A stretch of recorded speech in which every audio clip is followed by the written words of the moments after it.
नमस्कार, मैं हूं वरुण कुमार और आप देख रहे हैं पर्सनल फाइनेंस का खास बुलेटिन मनी टाइम, जिसे अब आप YouTube, Facebook, Instagram और ट्विटर के अलावा मनी9 के ऐप पर भी देख सकते हैं। इस खास शो में आपको मिलेगी हर वो खबर जिसका आपकी जेब से है सीधा सरोकार, और आज की पहली खबर सीधे आपकी जेब से जुड़ी हुई है, जो देगी आपको ज़्यादा गम और थोड़ी खुशी। शुरू हो गया है परेशानी का दौर। HDFC बैंक ने बढ़ा दी है MCLR। प्राइवेट सेक्टर के सबसे बड़े बैंक HDFC बैंक ने सभी तरह के लोन पर marginal cost of funds based lending rate यानी MCLR में 5 से 10 बेसिस पॉइंट की बढ़ोतरी कर दी है। ये सभी दरें आज 8 अगस्त से लागू हो चुकी हैं। RBI के रेपो रेट बढ़ाने के बाद ब्याज दर महंगा करने वाला ये बैंक पहला है। MCLR में बढ़ोतरी का मतलब है कि अब सभी तरह के लोन जैसे होम लोन, कार लोन और पर्सनल लोन, सभी तरह के लोन महंगे हो जाएंगे। आपके होम लोन की EMI या लोन की अवधि बढ़ जाएगी। बैंक का MCLR बढ़कर 8.1% हो गया है। ICICI बैंक ने भी अपनी एक्सटर्नल बेंचमार्क लेंडिंग रेट को रेपो रेट के मुताबिक कर दिया है। PNB ने भी RLLR को 7.40% से बढ़ाकर 7.90% कर दिया है। लोन लेना तो महंगा हो गया है, लेकिन बचत करने वालों को थोड़ा ज्यादा फायदा होगा। केनरा बैंक ने FD पर ब्याज दर बढ़ाकर इसे निवेशकों के लिए और ज्यादा आकर्षक बना दिया है। बढ़ी ब्याज दरें 8 अगस्त से लागू कर दी गई हैं। केनरा बैंक ने 2 करोड़ रुपए से कम की सभी FD पर इंटरेस्ट रेट बढ़ा दिए हैं। सामान्य ग्राहकों को 2.90% से लेकर 5.75% और सीनियर सिटीजन्स को 6.25% का ब्याज मिलेगा। 270 दिन से 1 साल से कम अवधि वाली FD पर ब्याज दर 4.55% से बढ़कर 4.65% कर दी गई है। 1 साल वाली FD पर ब्याज दर 5.50% होगी। सबसे ज़्यादा ब्याज 666 दिन की FD पर दिया जा रहा है, इस पर 6% ब्याज मिलेगा। सीनियर सिटीजन को 666 दिन वाली FD पर 6.5% का ब्याज दिया जाएगा। आप और हम कब चला पाएंगे 5G स्मार्टफोन? सरकार ने इसका समय बता दिया है।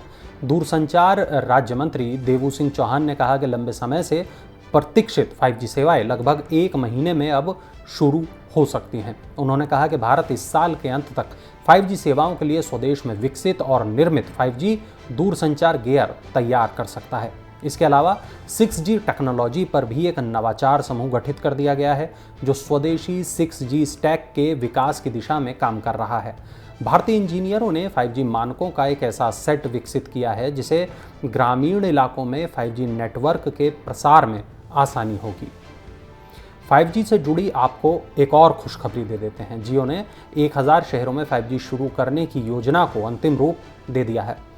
देश की सबसे बड़ी दूरसंचार कंपनी जियो ने करीब 1000 शहरों में 5G सेवाएं शुरू करने की तैयारियां पूरी करने के साथ स्वदेश में विकसित अपनी 5G दूरसंचार उपकरणों का परीक्षण भी किया है। 5G स्पेक्ट्रम नीलामी में रिलायंस जियो सबसे बड़ी बोलीकर्ता के रूप में उभरी है। RIL की रिपोर्ट के मुताबिक 1000 शहरों में 5G सेवाएं देने की जियो की योजना पूरी हो गई है। इस दौरान हीट मैप, 3D मैप और रे ट्रेसिंग टेक्नोलॉजी का आधार बनाया गया है। जियो ने 5G तकनीक से जुड़ी सेवाओं का जमीनी स्तर पर परीक्षण भी पूरा कर लिया है। बीमा ग्राहकों की शिकायतें अब दूर होंगी, क्योंकि बीमा नियामक करेगा शिकायत निवारण तंत्र में सुधार। बीमा नियामक IRDAI शिकायत निवारण को अधिक कुशल बनाने के लिए जल्द ही एक नया शिकायत निवारण तंत्र शुरू करेगा, जिसमें ग्राहकों को क्षेत्रीय भाषाओं में अपनी शिकायत दर्ज कराने का विकल्प मिल जाएगा। 2011 में शुरू की गई एकीकृत शिकायत निवारण प्रणाली को ग्राहकों के लिए अब थोड़ा ज़्यादा सुविधाजनक बनाने के मकसद से उन्नत किया जा रहा है। इसका नाम बदलकर बीमा भरोसा किया जाएगा। IRDAI का नया पोर्टल ऑनलाइन शिकायतों को दर्ज करने और उन पर नज़र रखने का एक जरिया होगा। साथ ही ये बीमा कंपनियों द्वारा शिकायतों के निपटान की निगरानी भी करेगा। विभिन्न संस्थाओं के खिलाफ शिकायतों के पंजीकरण से लेकर विभिन्न चरणों के माध्यम से शिकायतों के प्रसंस्करण और शिकायतों के अंतिम समाधान तक सभी सुविधाएं इस पोर्टल पर मौजूद होंगी। अफोर्डेबल हाउसिंग के लिए आसानी से मिलेगा लोन। PNB हाउसिंग फाइनेंस कर रहा है सुधार। पीएनबी हाउसिंग फाइनेंस अपने उन्नति ऋण पोर्टफोलियो में सुधार कर रही है। इस पहल के तहत अफोर्डेबल लोन सेक्टर में उन ग्राहकों पर खासतौर पर ध्यान दिया जाएगा जिन्हें 9 से 12 लाख रुपए के कर्ज की ज़रूरत है। पीएनबी हाउसिंग ने उन्नति के तहत एक छोटी कैटेगरी बनाई है जो मौजूदा 18-19 लाख रुपए के किफ़ायती होम लोन से अलग होगी। ये लोन देने के लिए मार्च 2022 में 20 शाखाएं खोली गई हैं और आगे इनकी संख्या और बढ़ाई जाएगी। कंपनी ने 140 जिलों की पहचान की है जहां वो उन्नति के तहत उत्पादों की पेशकश करेगी। इस योजना से उत्तर प्रदेश, उत्तराखंड, मध्य प्रदेश, राजस्थान, छत्तीसगढ़, गुजरात, तमिलनाडु, आंध्र प्रदेश, तेलंगाना आदि राज्यों में रहने वाले लोगों को फायदा होगा। चांदी में निवेश करने वालों की चांदी हो गई है कीमतों में जोरदार उछाल दर्ज किया गया है। अगर आपने भी चांदी में निवेश किया है तो खबर आपके लिए अच्छी है। सोमवार को न्यूयॉर्क में चांदी $20.07 प्रति औंस पर चली गई। इस वजह से दिल्ली सराफा बाजार में चांदी का हाजिर दाम भी 527 रुपये उछलकर 58,465 रुपये प्रति किलोग्राम पर पहुंच गया। वहीं सोना भी 97 रुपये की तेजी के साथ 52,490 रुपये प्रति 10 ग्राम हो गया। न्यूयॉर्क के जींस एक्सचेंज कॉमेक्स में सोने का हाजिर भाव $1,777 प्रति औंस हो गया, जिसकी वजह से घरेलू बाजार में भी पीली धातु में मजबूती देखने को मिली है। ईपीएफओ से एक नया अपडेट सामने आ रहा है जिसको सुनकर आपको खुशी महसूस हो सकती है। रिटायरमेंट फंड बॉडी ईपीएफओ ने मार्च 2022 तक ईटीएफ में 1,59,299 करोड़ रुपए का निवेश किया है और इस निवेश का मूल्य बढ़कर 2,26,919 करोड़ रुपए हो गया है। ईपीएफओ अगस्त 2015 से ईटीएफ में निवेश कर रहा है। श्रम और रोजगार राज्य मंत्री रामेश्वर तेली ने बताया कि ईपीएफओ ने 2022 में अब तक ईटीएफ में कुल 84,477 करोड़ रुपए का निवेश किया है। ईपीएफओ अपने फंड का 85% हिस्सा डेट इंस्ट्रूमेंट में और 15% ईटीएफ में निवेश करता है। ईटीएफ में निवेश Nifty 50, Sensex, central public sector enterprises और भारत 22 इंडिसेस पर के आधार पर किया जाता है। व्हाट्सएप जोड़ने जा रहा है एक नया सेफ्टी फीचर, अकाउंट अब हैक नहीं होगा। व्हाट्सएप अपने यूज़र्स के लिए एक नए सिक्योरिटी फीचर को जोड़ने जा रहा है जिससे यूज़र्स को संभावित स्कैमर और हैकर्स से अपने अकाउंट को बचाने में मदद मिलेगी। ये फीचर अभी डेवलपिंग मोड में है और इसे लॉगिन अप्रूवल के नाम से जाना जाएगा। मीडिया रिपोर्ट्स के मुताबिक व्हाट्सएप का ये फीचर इंस्टाग्राम की तरह है। जब आप किसी नई डिवाइस से लॉगिन करेंगे तो आपको मैसेजिंग ऐप नोटिफिकेशन भेजा जाएगा।